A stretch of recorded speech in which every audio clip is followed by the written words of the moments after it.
हर रात उस metro station पर कुछ अजीब घटनाएं घटती हैं। किसी को उनके पीछे की वजह और राज नहीं पता। किसी को नहीं पता कि ये सब करता कौन है, कोई इंसान है या आत्मा। लेकिन फिर भी वो मेट्रो स्टेशन भूतिया है।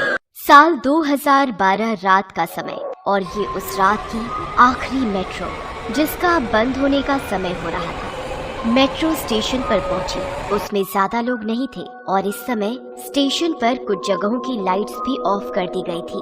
उसी मेट्रो में मनीषा नाम की एक लड़की भी थी जो इस शहर और मेट्रो में नई थी। नई जगह और कुछ जगहों पर अंधेरा होने की वजह से मनीषा स्टेशन पर अपना रास्ता भटक जाती है। यहाँ बाहर जाने का रास्ता कहाँ है? मुझे तो कुछ समझ नहीं आ रहा। ऊपर से अंधेरा इतना है कि कुछ दिखाई भी नहीं दे रहा। कोई है यहाँ?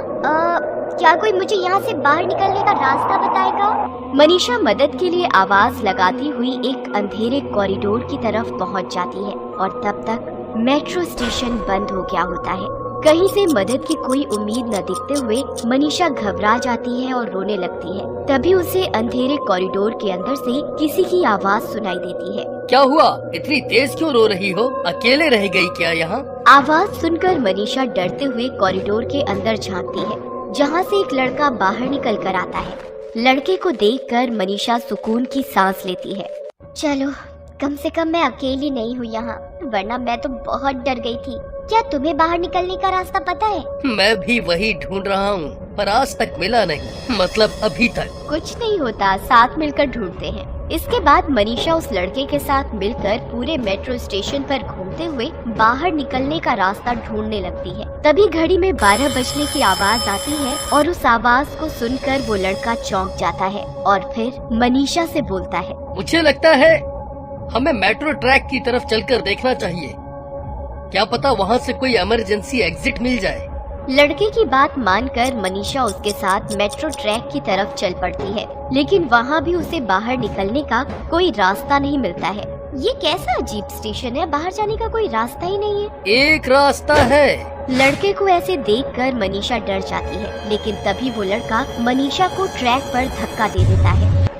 अगली सुबह मेट्रो स्टेशन के ट्रैक पर मनीषा की लाश मिलती है, जिसे देखकर सब हैरान रह जाते हैं। किसी को समझ नहीं आता कि वो यहाँ फंसी कैसे, और अगर फंसी तो उसकी मृत्यु कैसे हुई। पुलिस इस केस की बहुत जांच करती है, लेकिन कहीं कोई सबूत नहीं मिलता, जिसकी वजह से सब असमंजस में पड़ जाते हैं। आखिर ये लड़की मनीषा मरी तो मरी कैसे? सर, वहाँ किसी और के होने का कोई सबूत नहीं मिला, लेकिन मेट्रो स्टेशन का सीसीटीवी फुटेज मिला है, जो कुछ अजीब है। क्या अजीब? ऑफिसर के पूछने पर दूसरा पुलिस वाला उसे सीसीटीवी फुटेज दिखाता है, जिसमें मनीषा किसी से बात कर रही है, लेकिन वीडियो में उसके अलावा और कोई नहीं होता। क्या यह किसी से बात कर रही है जो वीडियो में दिख नहीं रहा? ऐसा कैसे हो सकता है? हो सकता है सर। कैसे? मुझे भी बताओ। सर, पक्का वो स्टेशन भूतिया है। वहाँ कोई भूत है जिसने मनीषा को मारा है। बकवास बंद करो और सच्चाई ढूंढने की कोशिश करो। सच्चाई का पता लगाने के लिए वो दोनों पुलिस ऑफिसर उस रात मेट्रो स्टेशन के अंदर रुकने का फैसला करते हैं और फिर रात को मेट्रो स्टेशन बंद होते वक्त अंदर ही रुक जाते हैं। इतनी सारी लाइट्स की जरूरत नहीं है, कुछ लाइट्स ऑफ कर दो। पुलिस ऑफिसर के ये बोलते ही पूरे स्टेशन की लाइट्स झिलमिलाने लगती हैं। ये क्या हो रहा है? कहीं कोई शॉर्ट सर्किट न हो जाए, मैं जाकर देखता हूँ। इसके बाद दूसरा पुलिस ऑफिसर लाइट्स चेक करने के लिए इलेक्ट्रिसिटी रूम की तरफ चला जाता है और पहला पुलिस ऑफिसर वहीं रुक जाता है। थोड़ी देर तक झिलमिलाने के बाद सारी लाइट्स अपने आप बंद हो जाती हैं, लेकिन मेट्रो ट्रैक के पास की लाइट अभी भी जल रही होती है, जिसे देखकर पुलिस ऑफिसर कुछ हैरान होता है। तभी उसे ट्रैक के पास किसी की परछाई नजर आती है। कौन है वहाँ? सामने आओ।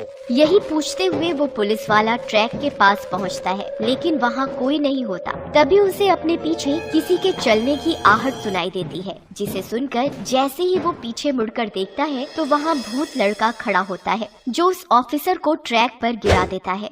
दूसरी तरफ दूसरे पुलिस ऑफिसर को कुछ पता ही नहीं होता, वो लाइट ठीक करने में लगा हुआ होता है। आखिर इस लाइट को हुआ क्या और ये बंद कहाँ से होगी? पीछे से। लड़के की आवाज सुनकर जैसे ही दूसरा पुलिस वाला पीछे मुड़कर देखता है तो सभी लाइट्स अपने आप बंद हो जाती हैं और किसी चीज के गिरने की आवाज सुनाई देती। अगली सुबह जब स्टेशन खुलता है तो सभी लोग दोनों पुलिस ऑफिसर्स की लाशें देखकर एकदम हक्के बक्के रह जाते हैं।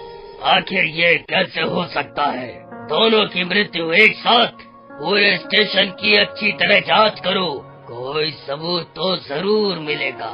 बड़े ऑफिसर की बात मानते हुए पुलिस की एक पूरी फोर्स उस मेट्रो स्टेशन की जांच करने में जुट जाती है। एक हफ्ता बीत जाता है। सभी चीजों और जगहों की अच्छे से जांच करने के बाद भी किसी को कोई सबूत नहीं मिलता, जिसके बाद ये खबर न्यूज में आ जाती है और लोगों के बीच फैल जाती है, जिसकी वजह से उस मेट्रो स्टेशन को भूतिया स्टेशन के नाम से जानने लगते हैं। उस स्टेशन पर देर रात की सभी मेट्रो बंद कर दी जाती है, लेकिन उसके बाद भी लोगों का वहां फंसना और अगली सुबह ट्रैक पर उनकी लाश मिलना हर रोज का काम बन जाता है, जिससे सभी बेहद परेशान होते हैं। रात की सभी मेट्रो बंद कर दो।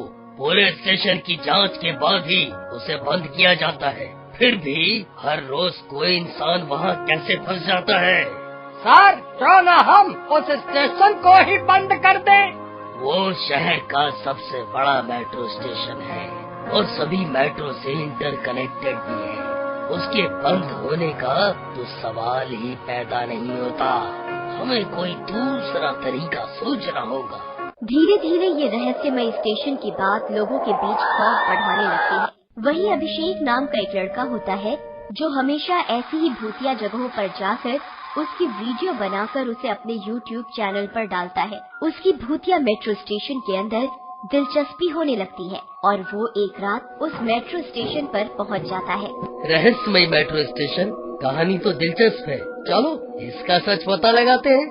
अभिषेक स्टेशन बंद होने के वक्त एक कोने में जाकर छुप जाता है और स्टेशन बंद होने के बाद बाहर निकलकर पूरे स्टेशन में इधर उधर घूमने लगता है। कुछ देर इसी तरह घूमने के बाद जैसे ही वो अंधेरे कॉरिडोर के पास पहुंचता है तो उसे वहां किसी की आहट सुनाई देती है। क्या यहाँ कोई है? मैं तुम्हारी तरह जानबूझकर यहाँ नहीं रुका। मेरे यहाँ रुकने का मकसद है। तुम्हें किसने कहा कि मेरे यहाँ रुकने का कोई मकसद नहीं? मेरा भी मकसद है। क्या मकसद? पहले तुम बताओ, फिर मैं बताता हूँ। अभिषेक की बात सुनकर भूत लड़का कॉरिडोर से बाहर निकल कर आता है, जिसे देखकर अभिषेक हैरान रह जाता है। ये कैसे हो सकता है? ऋषि तुम? हाँ, मैं। हैरान होने की जरूरत नहीं और डरना भी मत। नहीं, ये जरूर मेरा वहम है। कोई वहम नहीं, सब सच है। मैं ऋषि ही हूँ, लेकिन इंसान नहीं, भूत। भूत की बात सुनकर अभिषेक थोड़ा सहम जाता है, लेकिन फिर हिम्मत करके उससे पूछता है, लेकिन क्यों? तुम यहाँ क्या कर रहे हो? अभिषेक, मैंने खुदकुशी नहीं की थी, मुझे मारा गया था। तुम्हें मेरी गर्लफ्रेंड का भाई तो याद होगा ही। उसने इसी मेट्रो स्टेशन पर खड़े हुए मुझे मेट्रो के आगे धक्का देकर उसे खुदकुशी साबित कर दिया था, जिसके बाद से मैं यहाँ कैद हूँ। अपने दोस्त को इस तरह सामने खड़ा देख और उसकी कहानी सुनने के बाद अभिषेक फूट फूट कर रोने लगता है। मुझे ये सब जानकर बहुत दुख हुआ ऋषि, लेकिन एक बात बताओ, क्या यहाँ पर मरने वाले सभी लोगों से तुम्हारा कोई ताल्लुक है?